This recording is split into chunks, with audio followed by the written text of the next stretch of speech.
से मनावा के जुड़े रहो। छीटा जवानी के उड़े रहो, मनावा से मनावा के जुड़े रहो।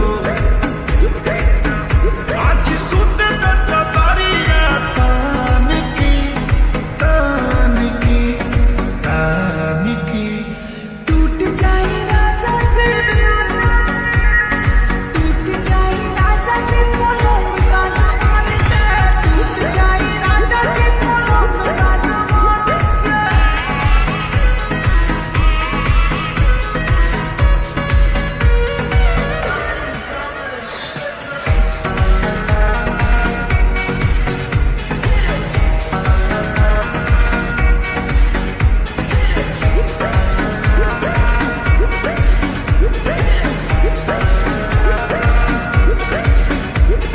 छुए तो बदन की देखो न पटन की चदर बिछा देहनी। पलंग जी मन पिघलाती हनी, पलंग पर झुलुआ झुलाती हनी।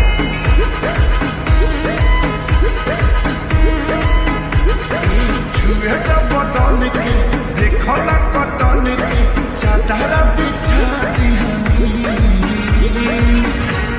पलंग जी मन पिघलाती हनी, पलंग पर झुलुआ झुलाती हनी।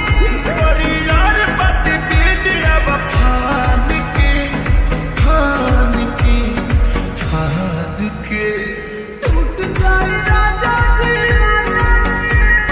टूट जाए राजा जी पलंग सागवान के, टूट जाए राजा जी पलंग सागवान के।